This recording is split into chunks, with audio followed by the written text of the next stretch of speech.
মালয়েশিয়ার প্রধানমন্ত্রী বাংলাদেশ অ্যাম্বাসিডার মালয়েশিয়াকে নিমন্ত্রণ করছে তাদের সাথে ইফতার পার্টিতে যোগদান করার জন্য।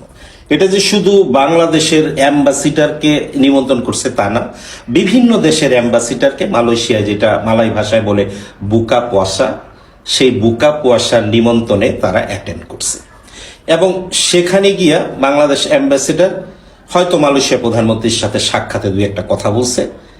সেই বিষয়টা বিভিন্ন গণমাধ্যমে, বাংলাদেশের বিশেষ করে বাংলাদেশের বিভিন্ন গণমাধ্যমে, এটা বড় বড় গণমাধ্যম বড় বড় গণমাধ্যমগুলিতে এটা তুলে ধরছে যে বাংলাদেশের মালয়েশিয়ার অ্যাম্বাসিডার উনি মালয়েশিয়ার প্রধানমন্ত্রীর কাছে রিকোয়েস্ট করছে বাংলাদেশি অবৈধদের বৈধতা দেওয়ার জন্য।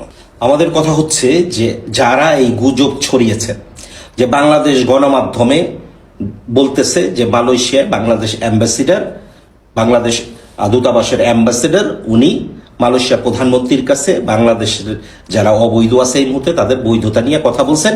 এই ইফতার পার্টিতে উনি যেই ইফতার পার্টিতে প্রাইম মিনিস্টার আনোয়ার ইব্রাহিমের সাথে দেখা করতে গেছেন, সেই ইফতার পার্টিতে উনি অবৈধদের বৈধতা নিয়ে কথা বলছেন। কারো কাছে যদি এমন ভিডিও ফুটেজ থাকে যে বাংলাদেশের অ্যাম্বাসিডার এই কথা বলছে, অ্যাম্বাসিডার কোনো সাক্ষাৎকার দিছে এই বিষয়ে, আমি তারা চ্যালেঞ্জ করি আমাদের সাথে দেখান। অ্যাম্বাসিডার কোনো জায়গায় লিখিত দিছে কিংবা ওনার কোনো ভিডিও ফুটেজ আছে যে উনি কোনো সাংবাদিকরে বলছে? বলে নাই, এগুলি সব গুজব। এখন প্রশ্ন হচ্ছে এখানে, সাধারণত আপনি যদি কোনো ইফতার পার্টিতে যান এবং কোনো ডিপ্লোম্যাটিক পার্সন, তারা কখনোই ইফতার পার্টির মধ্যে তার নিজের দেশের অভ্যন্তরীণ বিষয় নিয়ে আলাপ আলোচনা করে না। এটা কখনোই করা সম্ভব না, করে না, কোনো দেশেই করে না। এখন কেউ যদি বলে যে Bangladesh ambassador is the very good person, তিনি অপরচুনিটি পাইছে মালয়েশিয়ার প্রধানমন্ত্রী আনোয়ার ইব্রাহিমের সাথে দেখা করার, এবং সাথে সাথে তিনি এই কথাটা বলে দিছে। এখন কথা হইতেছে ভাই, ওনার ইফতার পার্টিতে গিয়া কেন বলতে হবে? উনি তো আলাদাভাবে অ্যাপয়েন্টমেন্ট নিয়ে মিটিং করতে পারে ওনাদের সাথে, এই ক্ষমতা ওনার আছে। উনি যদি চায় যে পররাষ্ট্রমন্ত্রীর সাথে, স্বরাষ্ট্রমন্ত্রীর সাথে, প্রাইম মিনিস্টারের সাথে বসে কথা বলবে, উনি চাইলে এটা পারে, ওনার পক্ষে সম্ভব, একেবারেই সোজা সাপটা ওনার পক্ষে। তো ওনার কোনো ইফতার পার্টিতে গিয়ে আলাদাভাবে এই আলাপ করার কোনো প্রশ্ন আসে না। এখন কথা হইতেছে, আমরা এটা গুজব বলি, আমরা বলতেছি যে মিডিয়ায় এটা গুজব ছড়াইছে, এটা অনেকের কাছেই ভালো লাগতেছে না। এখন অনেকে বলতেছেন, ভাই আপনার তো ভিসা আছে, আপনি সারাক্ষণ আতঙ্ক ছড়ান, আপনি সারাক্ষণ মানুষকে ভয় দেখান। ভাই আমরা মিথ্যা আশ্বাস কাউরে দেই না, এইটা এখন পর্যন্ত আমি কাউরে দেই নাই আমার লাইফে।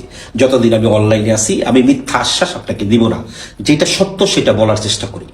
যদি আপনি চ্যালেঞ্জ করেন আমাকে, বাংলাদেশের যতগুলি স্ট্রিম মিডিয়া আছে, যেগুলি বড় বড় মিডিয়া আছে, আমরা পিডব্লিউ থেকে চ্যালেঞ্জ করি, আপনি বাংলাদেশ দূতাবাসের যে অ্যাম্বাসিডার আছে ওনারা বলেন স্ট্যাটাস দিতে যে উনি এই কথা বলছে, কোনো ভিডিও প্রুফ দেন কিংবা ওনার কোনো স্টেটমেন্ট দেন, উনি কোনো জায়গায় লিখিত দিছে। আমি বলছি কারো কাছে, কোনো সাংবাদিকের কাছে উনি এই স্টেটমেন্ট দিছে যে আমি এই অবৈধদের বৈধতা নিয়ে কথা বলছি আনোয়ার ইব্রাহিমের কাছে যখন আমি ইফতার পার্টিতে গেছি? দিতে পারবে না উনি। উনি যদি দিত ওইটা, তাহলে বাংলাদেশ দূতাবাসের ভেরিফাই পেজে সবার আগে আসতো, বাংলাদেশের মিডিয়াতে না, মালয়েশিয়ার ফেসবুকে না। এখন আমরা সরাসরি বলি এটা গুজব। এখন আপনার কাছে ভালো না লাগতে পারে, সেটা পার্সোনালি আপনার ব্যাপার, আপনি আমারে বয়কট করতে পারেন, পেজ আনফলো করে দিতে পারেন।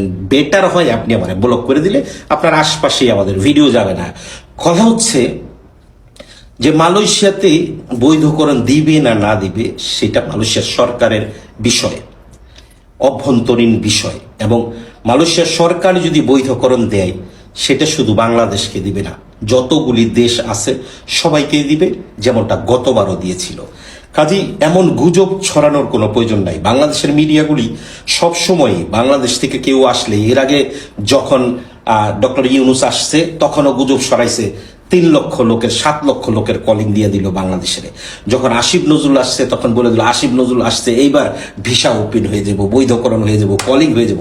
কিন্তু এখন পর্যন্ত দীর্ঘ 16-17 মাস ইন্ট্রিম গভর্নমেন্ট ক্ষমতায় ছিল, তাদের সাথে মালয়েশিয়ার সাথে পরপর 2-3 বার মিটিং হয়েছে। আপনি কি কোনো বেনিফিট পাইছেন? কোনো লাভবান হয়েছে? বাংলাদেশের জন্য কোনো সুখবর আসছে? চীনা কাজী বাংলাদেশের মিডিয়া যা বলছিল সম্পূর্ণই মিথ্যে কথা, বানোয়াট কথা। তারা মনে যা ইচ্ছা লয় তাই লেখা দেয়, যা ইচ্ছা তাই নিউজ করে দেয়। এখন পরবর্তীতে কি হবে সেটা দেখার কোনো বিষয় না। যদি বাংলাদেশ অ্যাম্বাসিডার এমন কোনো কথা বলে থাকে, তার কি কারো কাছে প্রমাণ আছে, ভিডিও আছে, তিনি নিজে কোনো স্টেটমেন্ট দিছে, পারলে আমাদেরকে দেখান।